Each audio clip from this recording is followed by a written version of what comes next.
말씀 누가복음 19장 41절부터 44절까지 말씀 보겠습니다. 같은 목소리로 우리 녹절인데 한 목소리 같이 봉독하도록 하겠습니다. 시작.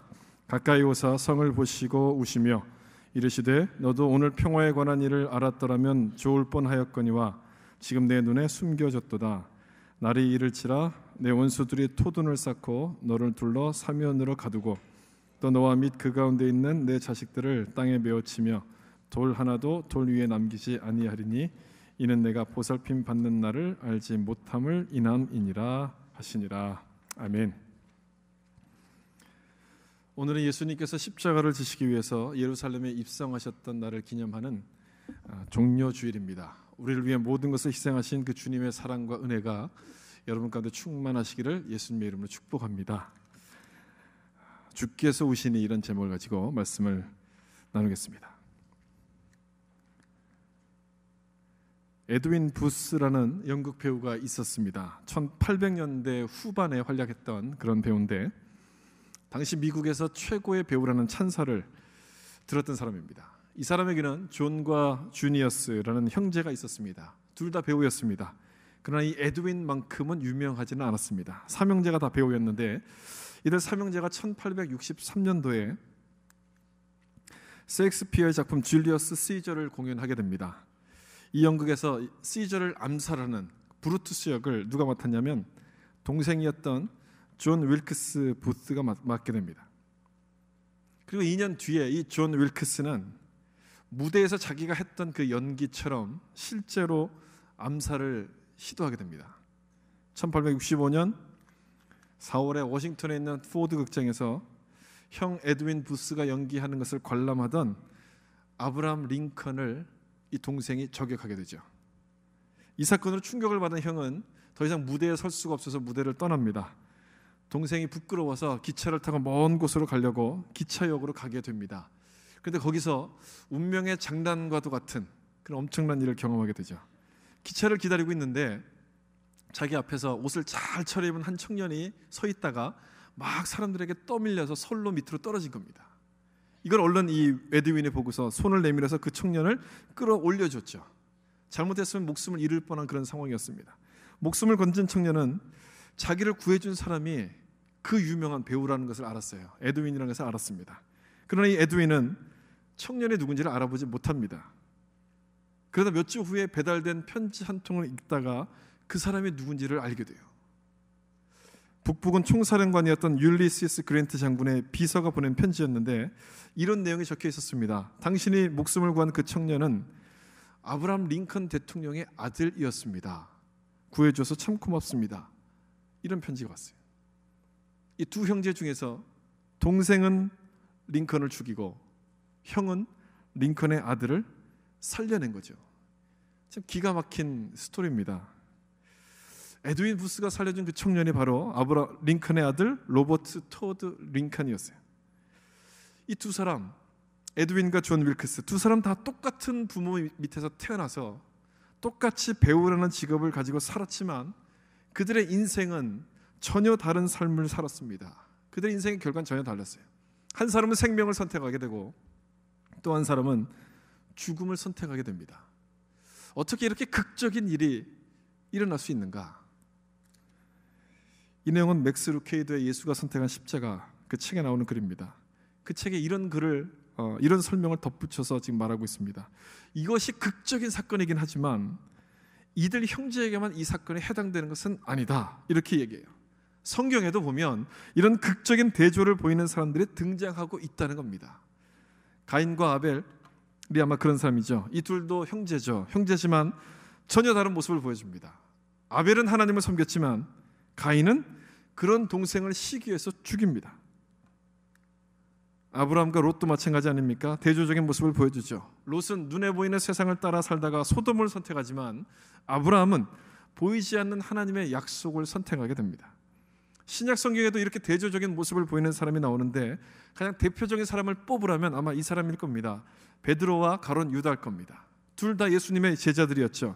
그런데 한 사람은 예수님을 따르게 되고 한 사람은 예수님을 배신하게 됩니다. 여기 나오는 사람들의 그 공통점이 한 가지가 있습니다. 그 공통점은 선택이라는 겁니다. 선택. 한 사람은 예수님을 선택했지만 한 사람은 예수님을 선택하지 않았다는 거예요. 주님을 믿고 따랐던 사람들이 있었고 주님을 따르지 않았던 사람들이 있었습니다.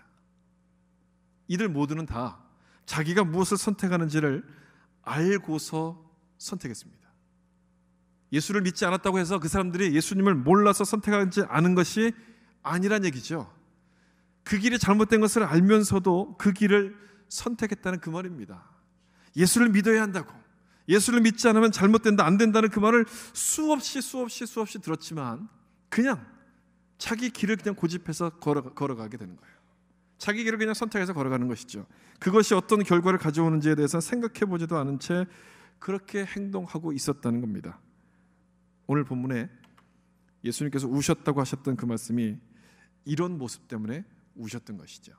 옳은 길을 알면서도 그 길을 선택하지 않았던 사람들, 그 모습을 보시고 주님이 안타까운 마음 때문에 눈물을 흘리신 겁니다. 예루살렘에 입성하셨던 예수님을 보면서 사람들은 종려나무가지를 흔들면서 환영했습니다. 호산나 막 찬송하고 큰 소리로 주님을 열광적으로 환영합니다. 그러나 예수님은 그 환영 소리에도 불구하고 예루살렘을 보시면서 눈물을 흘리셨어요.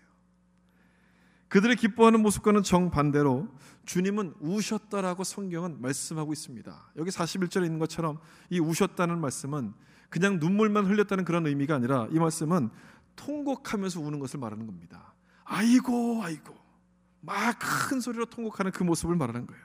모두가 기뻐하는 그 시간에 주님은 우셨어요. 십자가의 고통 속에서도 전혀 눈물을 보이지 않으셨던 그 예수님께서 예루살렘 성을 보시면서 눈물을 흘리셨습니다. 십자가의 고통보다도 더 큰 아픔을 느끼셨기 때문에 우신 것 아니겠습니까? 그 아픔 때문에 우셨던 거예요. 오늘은 이 부분에 대해서 말씀을 좀 나누려고 그래요. 무엇이 주님의 마음을 그렇게 아프게 했는가? 무엇 때문에 주님께서 그렇게 눈물을 흘리셨는가? 그 눈물의 의미에 대해서 말씀을 좀 나눠보려고 합니다. 첫 번째로 예수님께서 우셨던 것은 무지 때문에 우셨습니다. 예루살렘의 무지함 때문에 우셨어요. 누가복음 19장 42절 말씀 여기 나오죠. 이르시되 너도 오늘 평화에 관한 일을 알았더라면 좋을 뻔하였거니와 지금 내 눈에 숨겨졌도다. 알았더라면 안타까워하시는 마음 아닙니까? 주님께서 안타까워하셨던 것은 평화에 관한 일을 눈앞에서 보면서도 알지 못했기 때문에 안타까워하신 거예요. 평화에 관한 일이 뭡니까? 누구를 가리키는 이 말입니까? 표현입니까? 예수님을 가리키는 것이죠. 예수님 자신을 가리키는 그 말입니다. 예수님은 평화를 주러 오신 분인데 그 예수님을 눈으로 보고 있으면서도 그 예수님을 알아보지 못한 겁니다. 그리고 배척했어요. 그 모습이 주님께서 안타까우셔서 눈물을 흘리셨다는 그 말씀이에요. 지금 예수님을 환호하는 이 사람들은 얼마 후 예수님을 십자가에 막 못 박으라 이렇게 소리치는 사람으로 달라지게 됩니다. 왜 달라집니까? 예수님이 누군지를 정확하게 깨닫지 못해서 달라지게 되죠. 예수님께서 주시려는 이 평화가 무엇인지를 몰랐기 때문에 그들의 마음이 달라지게 돼요. 예수님은 하나님과의 화목을 통해서 평화를 주시러 이 땅에 오셨는데 사람들이 원했던 평화는 그것이 아니었습니다. 로마로부터 해방되는 평화를 이들은 원했어요. 예수님이 지금 예루살렘으로 입성하시니까 이제 왕이 되시면 이 로마를 정복하고 이 로마를 물리친 다음에 이스라엘 백성들에게 자유를 주실 것이다. 이 사실을 기대했어요. 이런 것들을 기대했어요. 그러나 예수님은 그런 일을 하기 위해서 이 땅에 오신 분이 아니었습니다. 세상을 정복하는 왕으로 오신 것이 아니라 우리를 구원하기 위해서 자기를 희생하시는 어린 양으로서 이 땅에 오신 거예요. 스스로 화목제물이 되셔서 하나님과 화목하게 하심으로 진정한 평화를 주시려고 오셨는데 사람들은 깨닫지를 못한 겁니다. 알지를 못했어요. 예수님에 대한 기대가 깨지기 시작했겠죠. 결국 어떻게 합니까? 예수님을 십자가에 못 박아서 죽게 만들었습니다. 이 모든 일의 시작이 어디서부터 시작된 일이냐? 무지에서부터 시작한 일입니다. 하나님이 주시는 진정한 평화, 이것이 무엇인지를 깨닫지 못했던 그 영적인 무지함, 그것 때문에 시작된 일이에요. 이들이 얼마나 무지했는가? 그들이 가졌던 평화에 대한 생각을 여러분 보시면 이해하실 겁니다. 이스라엘 백성들도 평화를 원했죠. 하나님이 평화를 주신다 그랬을 때 그걸 거절하지 않았습니다. 평화를 원했습니다. 그런데 그들이 원했던 평화는 하나님이 주시려는 것과는 좀 다른 평화였습니다. 뭘 원했냐면 로마식의 평화를 원했습니다. 로마 제국이 유태인을 통치하는 걸 보면서 우리도 평화를 가지려면 저 사람들처럼 힘을 가져야 되는구나 이렇게 생각했어요. 그래서 힘으로 얻을 수 있는 평화를 원했던 겁니다. 이것이 로마식 평화죠. 소위 말하는 팍스 로마나 아닙니까? 팍스 로마나. 이 라틴어로 팍스란 뜻은 평화란 뜻입니다. 피스예요. 로마의 평화. 말로는 평화지만 실제로는 힘으로 누르는 것을 말합니다. 힘으로 모든 사람들을 다 이렇게 제압해서 아무 말도 하지 못하게 만드는 상태가 팍스 로마나예요. 겉으로는 평화지만 이 평화가 아니라 힘으로 다 누르는 겁니다. 그래서 아무 사람도 튀어나오지 못하게, 그래서 평평하게 만들어 놓은 것, 이것이 바로 팍스 로마나예요. 예를 들면 이런 거죠. 로마 사람들은 노예를, 전쟁에서 이기면 그 사람들을 노예로 잡아오지 않습니까? 노예로 데려오면 말을 못 하겠어요. 그 이유가 뭔지 아세요? 말하면 귀찮으니까 대답해 줘야 되잖아요. 이걸 가져와 그러면 어디 있는데 물어보면 또 대답해 줘야 되지 않습니까? 귀찮잖아요. 그래서 말을 못 하겠어요. 그 또 한 가지 이유는 말을 하면 자기들끼리 서로 문제를 일으킨다고 해서 말을 하지 못하게 하고 그냥 듣기만 하도록 그렇게 교육을 시켰어요. 여러분, 말하지 못하고 듣기만 하는 것이 뭡니까? 그런 저희 존재가 뭐예요? 짐승 아닙니까? 짐승. 우리가 집에서 키우는 강아지들이잖아요. 말은 못하고 그냥 듣기만 하잖아요. 그렇게 이 노예들을 짐승 취급한 거예요. 그러다 보니까 아이들 중에는, 노예 그 자녀들 중에는 아예 말을 배우지 못해서 말을 못하는 아이들도 많았어요. 그냥 우 이런 소리만 안 되는 그런 아이들도 많았다 그래요. 이것이 자기들이 말하는 평화였어요. 힘으로 눌러서 아무 말도 못하게 만드는 그런 평화, 이것이 팍스 로마나죠. 거짓 평화입니다. 힘으로 눌러서 힘으로 눌러서 만든 가짜 평화인데, 이것을 유대인들은 진짜라고 믿었던 거예요. 자기들이 그렇게 당하지 않으려면, 또 그렇게 당하지 않으려면 우리도 힘을 키워야 된다. 힘에는 힘으로 맞서야 한다. 그래야지 평화를 유지할 수 있다. 이렇게 생각한 겁니다. 그래서 유대인들이 기다렸던 예수님은 누구냐, 메시아는 누구냐, 이런 팍스 로마나를 가져다 줄 수 있는 정치적인 메시아를 기다렸던 거예요. 그러나 이들은 아주 중요한 사실 한 가지를 잊어버리고 있었습니다. 하나님께서 이미 평화에 대해서 말씀하셨다는 사실을 잊어버렸어요. 율법을 통해서 또는 구약 성경을 통해서 평화를 주신다고 말씀하셨던 그 사실을 잊어버리고 있었어요. 여러분, 그 평화가 무엇입니까? 하나님께서 성경을 통해서 약속하셨던 그 평화가 무엇입니까? 그것이 이것 아닙니까? 샬롬 아닙니까? 샬롬은 힘으로 만드는 평화가 아니라 하나님과의 그 관계를 통해서 얻어지는 것이 샬롬이에요. 평화예요. 하나님을 아버지로 모시고 나는 하나님의 자녀가 되는 것. 그래서 우리 모든 사람들이 다 하나님 안에서 형제 자매 되는 것이 샬롬입니다. 서로가 하나가 된다면, 우리 모든 사람들이 다 가족이 된다면 여러분, 싸울 일이 있겠습니까? 없겠습니까? 싸우지 않을 겁니다. 그런 모습이 샬롬이라는 거예요. 이 모습을 잘 보여주는 말씀이 이사야에서 나오는 말씀이에요. 이사야 11장 6절인데, 여러분, 이 말씀 우리 같이 한번 읽어볼까요? 그때 이리가 어린 양과 함께 살며 표범이 어린 아이에게 끌리며. 아멘. 이 말씀 보면 여기 나오는 모든 짐승들은 다 천적들의 관계를 여기서 표현하고 있어요. 이리와 어린 양, 표범과 염소, 송아지와 사자, 서로 천적이죠. 잡아먹히고 잡아먹는 그런 관계입니다. 함께할 수 없는 사람들인데 이 사람들이 하나가 되는 것, 이것이 샬롬이다라고 말씀하는 거예요. 이해관계를 따지거나 서로를 막 공격하지 않고 대신에 서로를 품어주고 서로를 사랑해주는 이 정글의 법칙이 지배하는 사회가 아니라 사랑의 법칙이 지배하는 사회, 이것이 샬롬이에요. 이것을 하나님이 주신다고 말씀을 하셨던 겁니다. 여러분, 그런데 이런 일들이 이 세상에서 일어나는 것이 가능하다고 생각하십니까? 지금 여기 있는 말씀처럼 이리와 어린 양이 한 자리에 있는 게 여러분 가능하다고 생각하세요? 이런 일이 일어나는 것이 가능해 보입니까? 그렇지 않죠. 불가능해 보이죠. 서로의 이익을 따지지 않고 한 마음이 된다. 우리 집에서도 이런 일이 안 일어나는데 어떻게 우리 다 모여서 이런 일들이 일어날 수 있겠습니까? 불가능한 일이죠. 안 되죠. 안 돼요.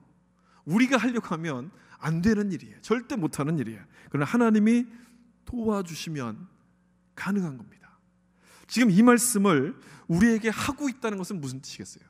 하나님이 샬롬을 주신다는 말씀은 무슨 뜻이겠습니까? 하나님이 도와주셔야지만 가능하다, 이걸 말씀하는 거예요. 우리 힘으로는 그것이 불가능하지만 하나님이 도와주시면 가능하다. 샬롬이라는 것은 하나님께 뿌리를 둘 때에만 가능하다는 걸 말씀하는 거예요. 예수님께서 이 방법을 지금 가르쳐 주시러 오셨는데 사람들은 그 주님을 거부하고서 주님을 받아들이지 않았던 겁니다. 평화를 자기 힘으로 얻을 수 있다고 믿었어요. 자기가 평화를 만들겠다고 고집하면서 끝까지 그 예수님을 받아들이지 않았어요. 이것 때문에 예수님께서 우셨던 거예요. 안타까웠던 거예요. 잘못된 길인데 그 길을 끝까지 고집하면서 걸어가는 이 영적인 무지, 이것 때문에 주님의 마음이 아팠던 겁니다. 팍스 로마나는 사람이 만든 평화지만 샬롬은 하나님이 주시는 평화입니다. 둘 다 평화란 이름이에요. 그러나 그 뿌리는 완전히 다른 거예요. 뿌리가 다르면 열매도 어떻게 했습니까? 열매도 다르지 않겠습니까? 당연히 열매가 달라져요. 로마식의 평화는 힘으로 눌러서 얻는 평화이고, 샬롬은 모든 사람을 기쁘게 만드는 평화입니다. 둘 다 평화처럼 보이지만 여러분, 어느 것이 진짜 평화입니까?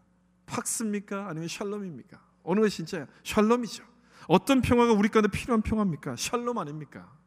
예수님은 지금 이것을 주시려고 예루살렘에 입성하고 계셨는데 사람들 눈에는 이게 안 보였던 거예요. 이게 보이지 않았던 겁니다. 42절 하반절에 끝부분에 이렇게 나오잖아요. 내 눈에 숨겨졌도다. 이 말씀은 보이지 않았다는 뜻이에요. 좀 더 정확하게 말한다면 감춰졌다, 이런 뜻입니다. 하나님이 계속해서 그것을 알 수 있도록 기회를 주셨는데 그것을 거절하다가 마음이 굳어져서 보이지가 않았다는 그런 말씀이에요. 보이지가 않았다는 거예요. 하나님의 심판은 질병이나 고난으로 나타나기도 하지만 가장 무서운 심판 중에 하나는 숨기는 겁니다. 안 보이게 하는 거예요. 감춰두는 거예요. 제가 지난주 설교 시간에 계시에 대한 말씀을 잠깐 드렸잖아요. 여러분, 계시가 무슨 뜻인지 기억하십니까?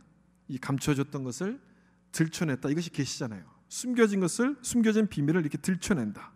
그래서 계시가 곧 복음이라고 설명을 드렸어요. 숨겨진 비밀을 우리 가운데 보여주셨으니까 그것이 기쁜 소식이잖아요. 복음이에요. 그럼 여러분, 반대로 한번 생각해 보세요. 그 보여줬던 그 비밀을 볼 수 없도록 이렇게 감춰놨다고 한다면 여러분, 이것이 뭐가 되겠어요? 축복입니까? 심판입니까? 심판이 되는 거예요. 심판이에요. 듣기는 들어도 깨닫지 못하고 보기는 보아도 알 수 없는 그런 상태, 하나님의 심판이죠. 지금 이스라엘 백성들이 이런 상태 가운데 빠져 있었던 거예요. 그걸 보시고 주님의 마음이 안타까워진 겁니다. 안타까우셨어요. 그렇게 기회를 주었어도 거절하고 받아들이지 않다가 이제는 예수님을 눈앞에 보면서도 마음이 굳어져서 그분이 누군지를 모르는 거예요. 저분이 도대체 누구냐? 저분이 말하는 것이 도대체 무슨 뜻이냐? 말씀을 들어도 그 말씀을 깨닫지 못하는 상태가 된 겁니다. 그러면서 여전히 예수님을 보면서도 머릿속에 생각은 팍스 로마나에가 있는 거예요. 여전히 우리에게도 힘을 주셔서, 당신이 능력 있는 분이라면 우리에게도 힘을 주셔서 로마를 누르게 하소서, 로마를 이기게 하소서, 이런 마음을 가지고 주님을 바라보고 있는 거예요. 그런데 여러분, 문제는 이들만 그렇게 한 것이 아니라 우리도 지금 그렇게 하고 있다는 겁니다. 이것이 문제예요.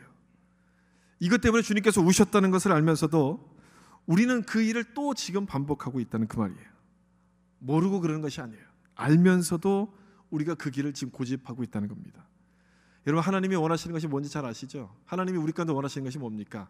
서로를 사랑하라는 것 아닙니까? 원수를 사랑하라, 이거예요. 서로 사랑하고 그들을 섬겨주라, 이것이 하나님이 우리 가운데 원하시는 것을 잘 압니다. 그러나 우리는 하나님께 뭘 원합니까? 우리가 하나님께 원하는 것은 힘 아닙니까? 힘. 능력을 달라고 하나님께 원하지 않습니까? 이것이 중요하다고 이것만 우리는 하나님 앞에서 고집합니다. 고집해. 우리 고집이 얼마나 셉니까? 우리 한 고집하는 사람들 아닙니까? 이 고집을 가지고 주님이 원하시는 샬롬은 듣지도 않고 내가 원하는 이 팍스 로마나만 고집하는 거예요. 그것만 달라고 고집하는 거예요. 우리가 여기서 예배를 드리지만 여러분, 예배 드리는 진짜 목적이 뭡니까? 진짜 목적이 뭐예요? 예배 안 드리고 내가 놀러 가면 하나님이 화나셔서 나에게 벌을 주시면 어떡할까? 혹시 이런 마음 때문에 예배 드리는 것 아닙니까? 예배를 잘 드려야지, 하나님께 잘 보여야지 하나님이 나에게 복 주시고 성공할 수 있도록 만들어 주실 것 같아서 우리 예배하는 것 아닙니까? 솔직히 말한다면 그런 마음이 아마 조금씩은 다 있을 거예요. 조금씩은 아마 다 있을 거예요. 겉으로 표현하지 못하지만 다 있을 거예요. 여러분, 왜 복 받고 싶어 하세요? 왜 성공하고 싶어 합니까? 왜 그런 것들을 요구하십니까? 원하십니까? 그래야만 내가 원하는 것을 할 수 있으니까, 그래야지만 나에게 힘이 생길 수 있으니까. 그렇죠. 이것 때문에 원하는 것이죠. 우리 마음속에는 이런 생각들이 다 있는 거죠.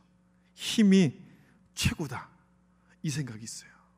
말을 안 하고 다 이렇게 점잖게 앉아 계시지만 여러분들 마음속에 다 이 마음이 있어요. 힘이 최고다, 돈이면 다 된다, 이 믿음이 있어요. 성경에서 뭐라 가르칩니까? 주님이면 다 된다, 이렇게 말씀하시는데 거기에 대한 믿음은 없고 우리 마음속에는 돈이면 다 된다, 이런 믿음이 우리 마음속에는 있다는 겁니다. 여러분, 이것이 뭔가요? 돈이면 다 된다, 팍스 로마나 아닙니까? 이것이 팍스 로마나예요. 예루살렘에 입성하시는 그 예수님을 바라보면서 정치적인 메시아를 기대했던 이 유대인들처럼 우리도 똑같이 예수님을 바라보기는 하지만 뭘 기대하느냐? 그 주님을 통해서 나에게 뭔가 좀 힘을 주시지 않을까?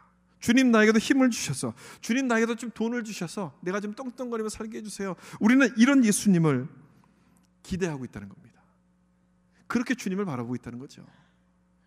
주님도 아시잖아요. 세상을 살려면 샬롬만 가지고는 좀 부족하지 않습니까? 샬롬만 가지고는 안 되니까 나에게 좀 힘을 좀 주셔야 됩니다. 주님 아시죠? 그 힘을 저에게도 좀 주세요. 예배를 하러 주님을 보러 왔는데도 우리는 그 주님을 보면서 주님이 주신 평화를 바라보지 않고 팍스 로마나만을 구하고 있는 겁니다. 예수님이 그 모습을 보시고 슬퍼하신다는 겁니다. 슬퍼하신다는 거예요. 잘못된 평화를, 세상의 힘을, 진짜 평화를 주는 것처럼 속고 있는 무지한 우리를 보시면서 주님이 안타까워하시는 거예요. 거기 속으면 안 되는데, 너도 오늘 평화에 관한 일을 알았더라면 좋았을 텐데, 너도 이 사실을 좀 알았더라면 좋았을 텐데, 주님께서 이걸 우리를 보시면서 통곡하신다는 거예요. 서두에 말씀드렸던 존 윌크스, 여러분 다시 한번 생각해 보세요. 그가 링컨을 암살했던 이유가 뭡니까? 왜 죽였겠어요? 힘으로 평화를 만들 수 있다고 믿었기 때문이 아니겠습니까? 샬롬을 따르는 것이 아니라 팍스 로마나를 따랐습니다. 그 결과 평화가 이루어졌습니까? 이루어지지 않았어요. 가인과 아벨도 여러분 한번 생각해 보세요. 가인이 아벨을 죽인 것은 아벨이 하나님의 사랑을 받으니까 시기하는 마음대로 그냥 딱 죽였어요. 내 눈앞에 저런 모습 보기 싫다, 힘으로 해결해 버린 겁니다. 그 결과가 무엇입니까? 가인보다 더 잔인했던 라멕이라는 사람이 가인의 후손을 통해서 태어나게 되죠. 그 후로 복수의 복수가 이어지는, 힘이 지배하는 세상이 만들어지기 시작했어요. 그러나 하나님의 뜻을 이루었던 그 많은 사람들, 아브라함, 또 베드로, 바울, 이런 사람들의 삶을 보면 이 사람들은 샬롬의 방법을 따랐던 사람들입니다. 자기를 낮추고 자기를 희생하고 다른 사람들을 섬기는 하나님의 방법대로 순종했던 이 사람들이에요. 여러분, 그 결과가 뭡니까? 그들이 남긴 결과가 뭡니까? 생명 아닙니까? 생명. 한 영혼을 구원하게 만든 그 생명이에요. 진짜 평화의 열매를 그들이 맺은 거예요. 이것이 우리에게 성경이 보여주고 있는 그런 결과들이죠. 이런 결과를 우리가 보고 있습니다. 그렇다면 우리도 이런 평화, 주님이 주시는 평화를 구하는 것이 맞는데, 이런 걸 구해야 되는데 우리 마음속에는 어떤 생각이 남아있습니까? 우리는 무엇을 구하고 싶어합니까? 여전히 우리 마음속에서 우리가 기대하고 있는 것은 뭐겠습니까? 이 영적인 무지에서부터 벗어나기를 주님이 원하시는 거예요. 잘못된 것을 참된 것으로 속지 않도록 깨어있기를 주님이 우리 가운데 원하시는 거예요. 속지 말고 깨어나라, 이걸 주님이 원하시는 거예요. 어떤 책에서 이런 글을 읽었어요. 한 목사님이 러시아를 방문했습니다. 러시아는 기독교 역사가 오랜 곳이라서 교회들이 참 많습니다. 도시마다 이 멋진 교회들이 많이 세워져 있어요. 이 교회들을 쭉 이렇게 돌아보고 구경하다가 지붕을 금으로 만든 교회도 있었고 아주 멋진 그 건축 양식에 의해서 지은 교회들도 있었습니다. 이걸 쭉 구경하다가 이 목사님이 질문이 생겼어요. 안내를 해주는 그 러시아 주교에게 이렇게 물어봅니다. 러시아는 오래전부터 기독교 국가였는데 어떻게 하다가 공산주의 국가가 됐습니까? 이렇게 물어봤어요. 그랬더니 러시아 주교가 하는 말이 딱 한마디로 속았습니다, 이렇게 얘기했대요. 속았습니다.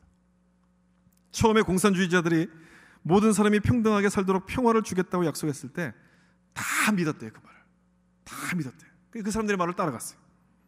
그 사람들의 말을 믿고 뚝 따라가다 보니까 갑자기 혁명이라는 걸 한다고 하더니 사람들을 막 죽이기 시작하는 거예요.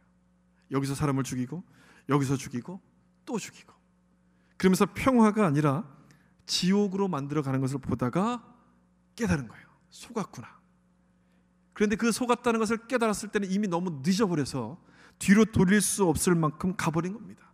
그렇게 70년을 고생했습니다, 이렇게 얘기하는 것을 들었다는 거예요. 예수님이 우셨던 것은 이런 결과를 주님께서 이미 아셨기 때문에 우셨던 거예요. 그 말이 잘못된 것인 줄도 모른지, 그 길을 걸어가는 것이 잘못된 것인 줄도 모른 채 속은 채로 속고 있는 이 무지한 백성을 보면서 저러면 안 되는데 이걸 좀 알았더라면 좋았을 뻔했는데, 그런 마음 갖고 주님이 안타까우신 거죠. 사랑하는 성도 여러분, 주님의 이 눈물을 기억하시면서 세상의 평화를 쫓지 마시고 주님의 평화를 쫓아가시는 여러분 되시길 바랍니다. 영적 무지에서부터 깨어나셔서 예수님만이 우리의 소망이시고 우리의 참된 평화 되신다는 것을 확신하시는 여러분 다 되시기를 예수님의 이름으로 축복합니다. 두 번째 말씀은 주님께서 우셨던 것은 회개할 줄 모르는 굳은 마음 때문에 우셨습니다. 여기 마태복음 23장 37절 말씀 나오죠. 우리 같이 한번 읽어보겠습니다. 예루살렘아 예루살렘아 선지자들을 죽이고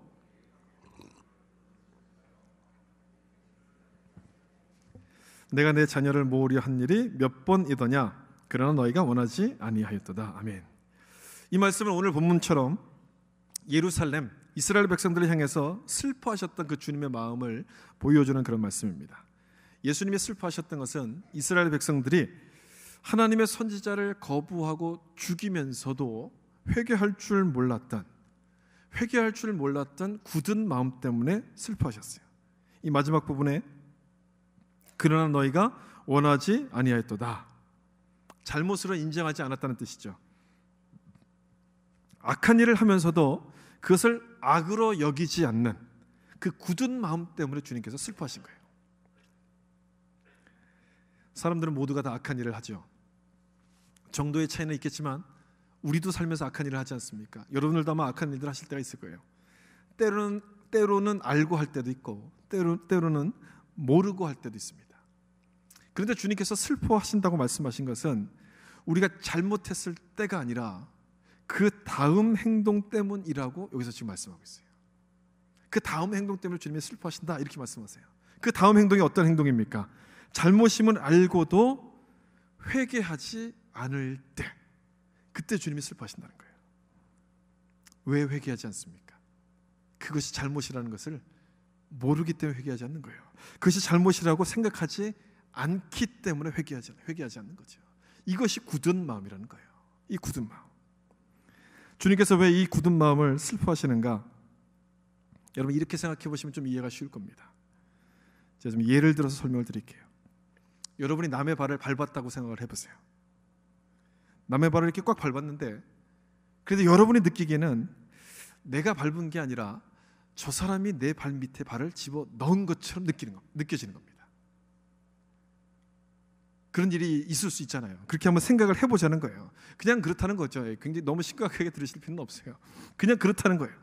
내가 밟아야 될 자리인데 저 사람이 이렇게 딱 껴드는 거예요. 내 발 밑에 넣은 거죠. 이렇게 화가 나죠. 내 자리인데 왜 들어왔냐, 화가 나요. 그럼 막 큰 소리 치는 거예요. 왜 가만히 있는 내 발 밑에 당신 발을 집어넣어서 나를 괴롭히냐, 막 큰 소리 치는 거죠. 그러다가 얼마 후에 정신이 들었어요. 정신을 딱 차리고 보니까 저 사람이 나한테 껴든 것이 아니라 내가 저 사람 발을 밟고 있는 걸 이제 알게 된 거예요.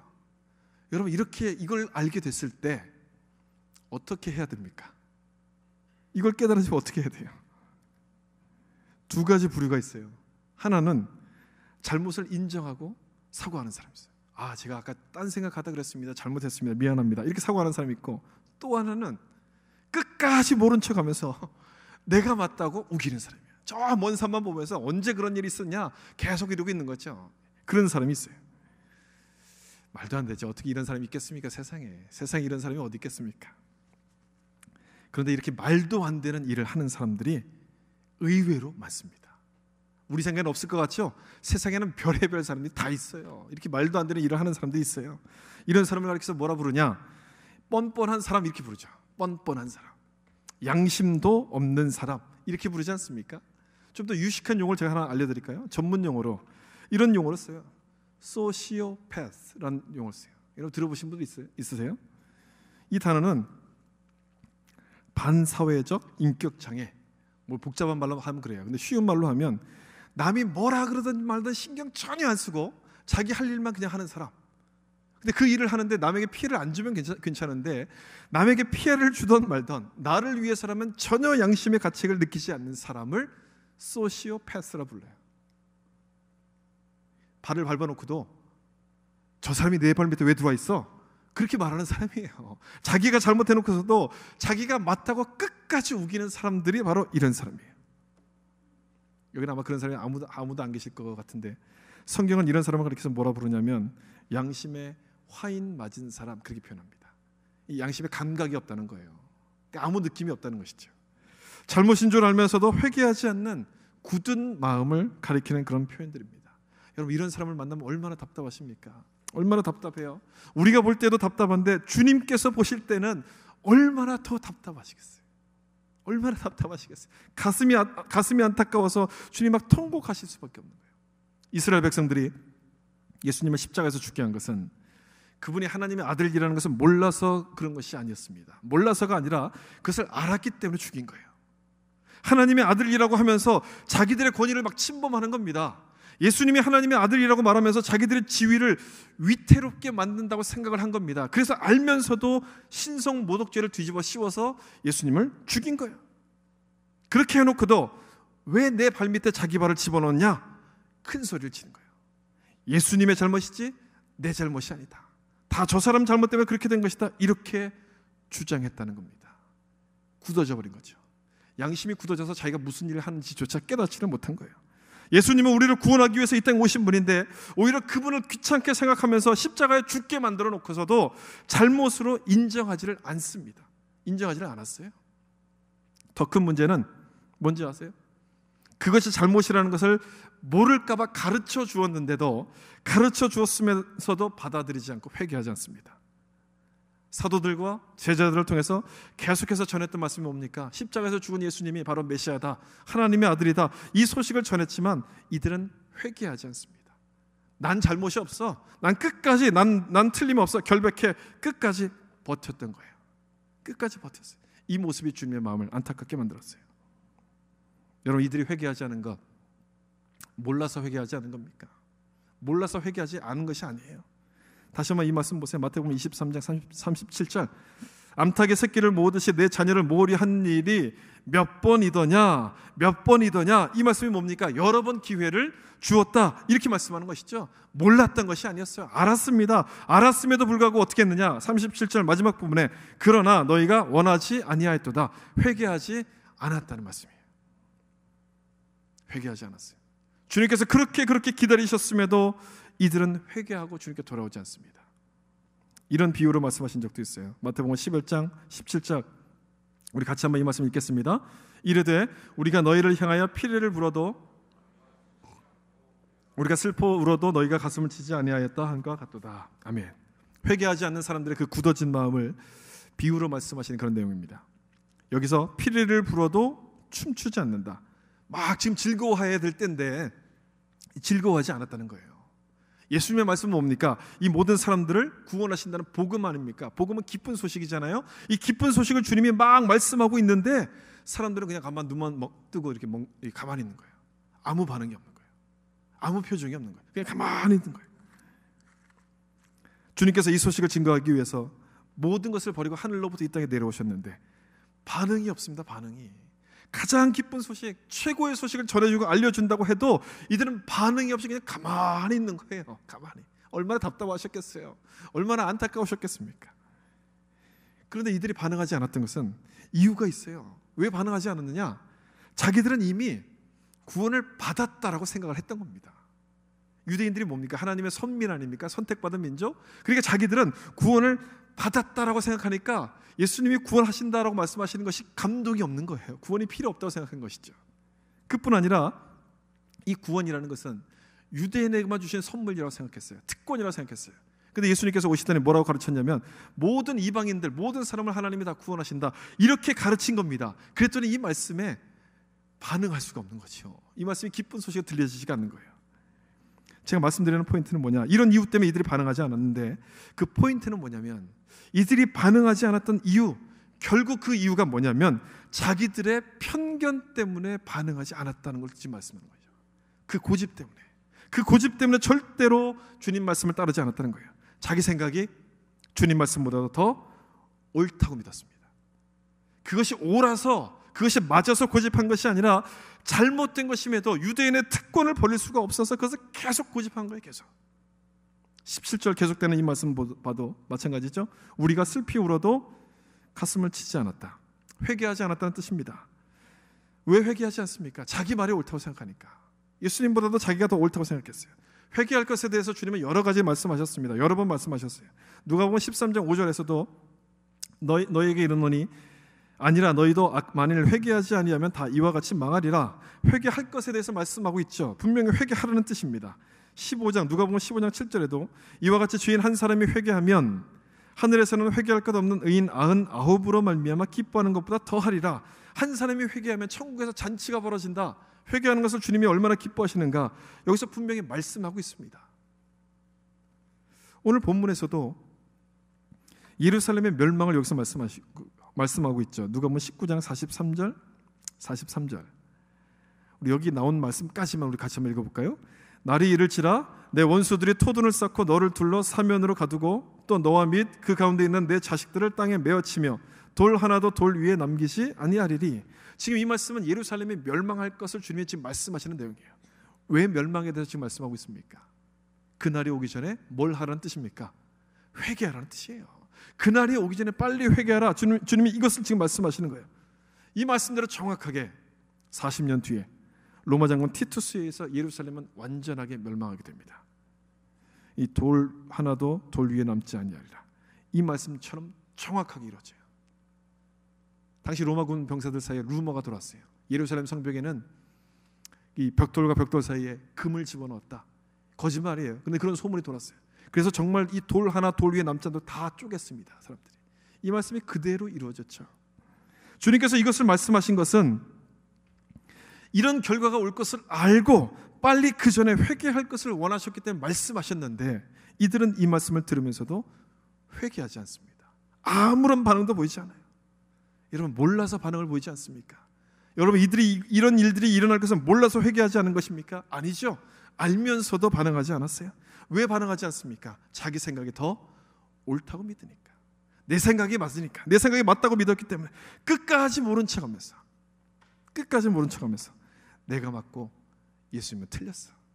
내가 밟은 게 아니라 저 사람이 내 발밑에 껴드는 거야. 끝까지 이렇게 우기면서 그렇게 살았던 거예요. 굳어져 버렸어요. 굳어졌어요. 회개할 수 없을 정도로 마음이 굳어져 버렸습니다. 주님은 그 굳어진 마음을 보시면서 안타까워서 눈물 흘리셨던 거예요. 저렇게 고집부리다가 회개하지 않으면 결국에는 멸망의 길로 걸어가는데 잠시만 그 고집을 내려놓고 내 말을 들으면 그 말이 무슨 의미인지 깨달을 수 있을 텐데 주님이 안타까워서 눈물을 흘리셨던 거예요. 우리 주님은 지금도 여기 있는 마태복음 23장 37절에 있는 말씀처럼 우리를 향해서 이렇게 말씀하고 계세요. 암탉이 그 새끼를 날개 아래로 모으려는 것처럼 이것처럼 주님도 우리를 향해서 계속해서 부르고 계신다는 말씀이죠. 이 날개 밑으로 오라. 수고하고 무거운 짐진 자들아 다 내게로 오라. 주님께서 이렇게 지금도 우리를 향해서 부르고 계신다는 겁니다. 나에게로 가까이 오라고, 주님께로 가까이 오라고 주님께서 부르고 계세요. 그런데도 우리가 그 음성을 듣지 않고 귀를 막아버리고 내 고집대로 걸어간다면, 난 이 길이 좋습니다, 난 이 길로 걸어갈 거예요, 끝까지 내 고집대로 걸어간다면 주님은 눈물을 흘리신다는 겁니다. 그런 나의 모습을 보면서 주님께서 통곡하신다는 거예요. 저 길로 가면 안 되는데. 주님의 이 눈물을 기억하면서 우리의 좀 삶을 돌아봤으면 좋겠어요. 여러분의 삶을 좀 돌아보셨으면 좋겠어요. 혹시 내가 주님의 음성이 들리지 않을 만큼 저 멀리서 떨어져 있는 것은 아닌가?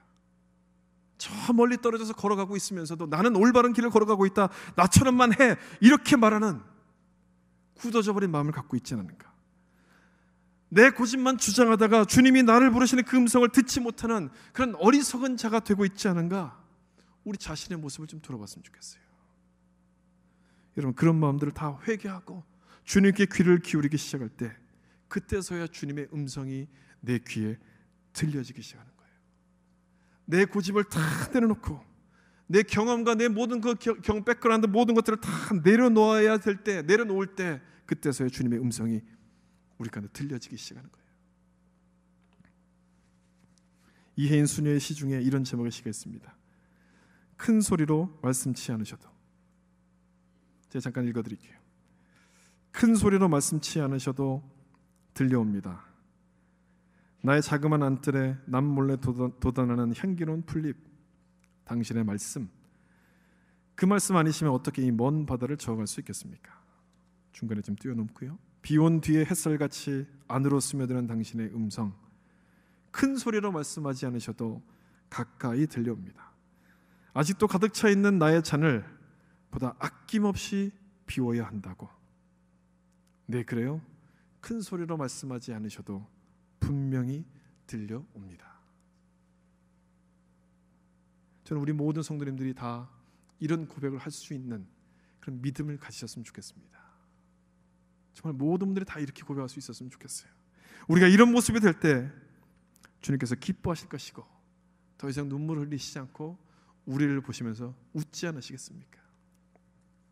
주님을 가까이 하고 주님을 기쁘시게 하려고 노력하는 자들 가운데 굳어진 마음들이 다 사라지게 되는 것이고 주님의 음성이 들리는 이런 축복이 임하게 되는 겁니다. 사랑하는 성도 여러분, 이제 내일부터 시작되는 고난주간, 우리가 기억해야 될 것은 이 주님의 눈물입니다. 우리의 무지함 때문에, 그리고 회개할 줄 모르는 이 굳은 마음 때문에 주님께서 눈물을 흘리셨다는 것을 기억하시면서 이제는 더 이상 주님을 슬프게 하는 자들이 아니라 주님을 기쁘게 하는 자들이 되어야 하지 않겠습니까? 어떻게 주님을 기쁘게 하겠습니까? 주님만이 우리의 소망 되심을 붙들 때 주님이 기뻐하시는 거예요. 내 고집을 다 내려놓고 주님 말씀 가운데 귀를 기울이기 시작할 때 주님께서 그 모습을 보시고 기뻐하는 겁니다. 이번 한 주간도 이런 모습으로 살 수 있기를 축복합니다. 우리를 위해서 모든 것을 희생하신 그 주님을 기억하시면서 주님을 기쁘시게 하기 위해서 최선의 노력을 다하시는 큰 빛의 성도들이 되시기를 예수님의 이름으로 축원합니다. 같이 한번 기도하겠습니다. 우리 말씀을 따라서 같이 한번 기도하겠습니다. 주님께서 우리 가운데 말씀하시는데도 혹시 내 마음이 굳어져 있어서 그 음성이 들리지 않고 내가 또 주님께서 원치 않는 길을 걸어가고 있으면서도 내가 옳은 길을 가고 있다라고 우린 고집피고 우기고 있지 않습니까? 혹시라도 그런 마음이 있다면 우리가 그 마음들 다 내려놓고 주님께 용서를 구하고 회개해야 될 것입니다. 내가 구하고 바라고 원했던 것이 세상의 평화고 나에게 힘을 줄 수 있는 것들을 구했다면, 하나님이 원하지 않는 것들을 우리가 구했다면 우리가 이 시간에 다 그 마음들을 내려놓고 회개해야 될 것입니다. 주님께서 진정 원하시는 것은 우리의 고집을 내려놓고 하나님이 주시는 것을 겸손하게 받아들이는 것입니다. 그리고 그 사랑과 그 은혜와 사랑과 섬김을 세상 가운데 베푸는 것이 주님께서 원하시는 것입니다. 우리를 위해서 이 땅에 모든 것을 주시기 위해 오신 그 예수님을 기억하면서 그것으로 우리를 구하시고 건지셨는데 우리도 그 주님께 우리의 이 마음을 드려야 되지 않겠습니까? 이 말씀을 다시 한번 기억하면서 내가 버려야 될 것, 내가 내려놓아야 될 것이 무엇인지 주님께 고백하고, 하나님 정말 그렇습니다. 주님을 위해서 사는 자가 되고 주님만을 소망으로 알고 주님만을 붙들며 살아갈 수 있는 믿음의 사람 되게 도와주시옵소서. 우리 다 같이 한번 통성으로 기도하겠습니다. 아버지 하나님 그렇습니다. 주님 그렇습니다. 이 말씀을 통해서 하나님 우리 가운데 무엇을 돌아봐야 될 것인가 알게 도와주시옵소서. 주님의 음성이 우리를 향해서 계속해서 들려오고 있는데 주님께 오라고 말씀하시는데, 내게로 와서 쉬라고 주님 말씀하시는데, 무거운 멍에를 다 내려놓고 쉬라고 말씀하시는데 주님 그게 아닙니다. 나는 이 길을 걸어갈 겁니다. 내 마음대로 내 길을 걸어갈 겁니다. 고집하고 있었다면 하나님 아버지 이 시간에 우리 마음을 알게 하시고 깨닫게 도와주셔서 그 마음들을 내려놓게 하여 주시고 주님께 온전하게 우리의 마음들을 다 고백할 수 있는, 회개할 수 있는 그 은혜를 베풀어 주시옵소서. 잘못된 것을 보면서도 잘못이라고 깨닫지 못하는 그 굳어져 버린 마음들을 다 제거하여 주시고 굳은 마음을 취하시고 어린아이같이 순결한 마음 주시고 부드러운 마음을 더하셔서 하나님의 음성이 무엇인지 깨달아질 수 있도록 주님 도와주시옵소서. 세상의 것을 전부인 것처럼 알았던 우리들, 그런 무지함 가운데 있었던 우리들, 그러면서도 하나님 내 길이 옳다라고 이야기했던 그런 무지들을 주님이 용서하여 주시고 깨트려 주시고 이제는 하나님 말씀 앞에 주님이 옳습니다, 주님의 길이 옳은 길입니다 고백하게 도와주시고 주님만 따라가게 도와주시옵소서. 우리를 위해서 모든 것을 헌신하시기 위해서 이 땅에 오신, 모든 것을 주시기 위해서 이 땅에 오신 그 주님을 통해 우리가 생명을 얻었음에도 우리가 주님께 드리지 못하고 있는 우리들의 연약함들을 봅니다. 하나님 용서하여 주시고 내 것을 들리게 하여 주시고 내 모든 것을 주님께 드리게 하시고 고백하게 하셔서 이제는 주님을 위해서 살아갈 수 있는, 주님 주신 생명을 알고 감사함으로 살아갈 수 있는 그런 믿음의 사람 되게 도와주시옵소서. 이런 마음을 가지게 될 때 주님의 그 작은 음성에 들리게 되는 것입니다. 주님께서 큰 소리로 말씀하지 않으셔도 내 귀에 분명하게 들리게 되는 그런 놀라운 은혜가 우리 가운데 주어지게 되는 것입니다. 하나님 아버지, 이 자리 예배하는 모든 자들 가운데 이 은혜를 주시고 이 마음 주시고, 그래서 하나님 이번 한 주간도 주님의 고난을 묵상하며 겸손한 모습으로 살아갈 수 있도록 아버지 하나님 축복하여 주시고 인도하여 주시옵소서.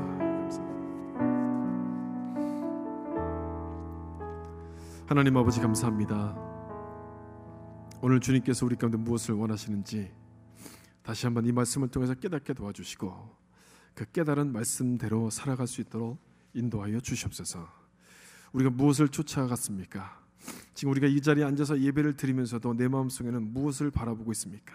눈으로는 주님을 보지만 마음으로는 세상의 평화들, 세상에 힘 있는 것들을 바라보지 않았습니까? 하나님, 우리의 그런 어리석음들, 무지함을 용서하여 주시고 이제는 정말 그 주님이 나의 생명이시고 나의 모든 것 되신다는 것을 고백하고 그 길을 걸어갈 수 있는 믿음의 사람 되게 도와주시옵소서. 세상 것을 버리고 주님을 붙잡을 수 있는 믿음의 용기를 주시고 주님이 나의 전부이다고 고백할 수 있는 그런 담대함을 허락하여 주셔서 세상 사람과 다르게 나에게 생명을 주신 그 주님을 붙들고 나도 주님을 위해서 헌신하며 살겠습니다, 그렇게 고백할 수 있는 거룩한 믿음이 우리 안에 충만할 수 있도록 하나님 도와주시옵소서. 그래서 하나님, 우리가 막혔던 귀가 열려지게 하시고 굳었던 우리의 마음들이 다 풀어지게 도와주셔서 그 주님의 음성이 우리 가운데 들려지게 하여 주시옵소서.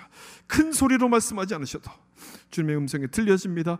이렇게 고백하는 이 고백이 우리 모든 성도님들의 고백되게 하셔서 우리의 삶에 감사와 기쁨이 충만할 수 있도록 아버지 하나님 역사하여 주시옵소서. 이번 한 주간 하나님 고난 주간을 보내게 됩니다. 이 고난 주간에 우리가 무엇을 묵상하며 보내겠습니까? 주님의 그 죽으심과 우리를 위해 베푸심을 감사함을 마음 가지고 살아가게 하셔서 더 겸비하게 하시고 주님의 그 은혜 가운데 기뻐하며 감사할 수 있도록 도와주시옵소서.